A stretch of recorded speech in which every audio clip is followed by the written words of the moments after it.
Hello, ഇന്നൊരു water garden ചെയ്യാണ്. ചെറിയൊരു മൺചട്ടിയിൽ ഒരു കുഞ്ഞു കുളം, അതാണ് നമ്മൾ ചെയ്യുന്നത്. ഞാൻ ഈ ചട്ടിയാട്ടോ എടുത്തേക്കണേ. ഇത് ടെറാക്കോട്ടയുടെ ഒരു പോട്ടാണ്, ചെടി നടന്ന പോട്ടാണിത്. അപ്പോൾ ഇത് വാങ്ങിക്കുമ്പോൾ ഇതിനകത്തൊരു ഡ്രെയിനേജ് ഹോൾ ഉണ്ടായിരുന്നു, നടുക്കൊരു പാട് കാണുന്നില്ലേ, അത് ഞാൻ അടച്ചതാണ്. അപ്പോൾ കോൺക്രീറ്റിൻ്റെയോ അല്ലെങ്കിൽ ഇതുപോലത്തെ മൺചട്ടിയൊക്കെ വാങ്ങിക്കുന്ന സമയത്ത് അവിടെ ഒരു ഹോൾ ഉണ്ടാവും, പക്ഷെ നമ്മളത് അടച്ചെടുത്താൽ മതി. എംസിയിൽ വെച്ചോ അല്ലെങ്കിൽ സിമെൻറ്റ് വെച്ചോ അങ്ങനെ അടച്ചെടുത്താൽ മതി. അപ്പോൾ ഈ ഒരു പോട്ടിന് 100 രൂപയാണ് വിലയുള്ളത്. പ്ലാന്റിൻ്റെ ഷോപ്പിലൊക്കെ നമുക്കിത് വാങ്ങിക്കാൻ കിട്ടുന്നതാണ്. ഞാൻ കുറച്ച് കല്ലൊക്കെ ഇതിനകത്തൊന്ന് വെച്ച് കൊടുക്കുക കേട്ടോ. ഈ കല്ല് നമ്മൾ മേടിച്ച കല്ലൊന്നുമല്ല, നമ്മളിങ്ങനെ കറങ്ങാനൊക്കെ പോകുന്ന സമയത്ത് എവിടെന്നെങ്കിലുമൊക്കെ ഇങ്ങനെ പുഴയിൽ നിന്നൊക്കെ ഓരോ കല്ലൊക്കെ കിട്ടുമ്പോൾ അതൊക്കെ പെറുക്കിക്കൊണ്ട് വന്ന് സൂക്ഷിച്ച് വെച്ചിട്ടുള്ളതാണ്. അപ്പോൾ ഞാൻ കുറച്ച് കല്ലൊക്കെ ഇങ്ങനെ നിരത്തി വെക്കുക, കാരണം പുഴയല്ലല്ലോ, കുളമല്ലേ, കുളത്തിൽ ഇങ്ങനെ കല്ലൊക്കെ ഉണ്ടാവുമല്ലോ. അപ്പോൾ അങ്ങനെ കുറച്ച് കല്ലൊക്കെ ഞാൻ വെക്കണമെന്നുള്ളൂ. അത് കഴിഞ്ഞ് ഒരു വാട്ടർ പ്ലാന്റ് നടുന്നുണ്ട്.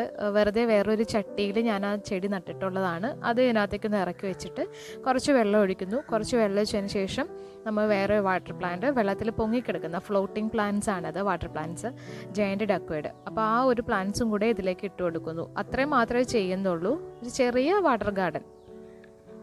ഇത് ജയന്റ് ഡക്വേഡ് എന്ന് പറയുന്ന ഒരു വാട്ടർ പ്ലാന്റ് ആണ്. അപ്പോൾ ഇതേപോലെയുള്ള പല വാട്ടർ പ്ലാന്റ്സും നമുക്കിപ്പോൾ എല്ലാ പ്ലാന്റ് ഷോപ്പിലും വാങ്ങിക്കാനായിട്ട് കിട്ടുന്നതാണ്. അപ്പോൾ ഞാൻ ഉപയോഗിച്ചിരിക്കുന്ന 2 വാട്ടർ പ്ലാന്റിൻ്റെ പേര് ഞാൻ ഡിസ്ക്രിപ്ഷനിൽ ഇട്ടേക്കാം.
അപ്പോൾ ഇന്നത്തെ വീഡിയോ ഇത്രയേ ഉള്ളൂ. വീഡിയോ ഇഷ്ടമായാൽ ലൈക്ക് ചെയ്യുക, വീഡിയോയെക്കുറിച്ചുള്ള അഭിപ്രായം കമൻറ്റ് ചെയ്യുക. ചാനൽ സബ്സ്ക്രൈബ് ചെയ്യാതെയാണ് വീഡിയോ കാണുന്നതെങ്കിൽ ഇപ്പോൾ തന്നെ സബ്സ്ക്രൈബ് നമ്മുടെ ഫാമിലിയിൽ ജോയിൻ ചെയ്യുക. അപ്പോൾ നമുക്കിനി അടുത്ത വീഡിയോയിൽ കാണാം. ബൈ.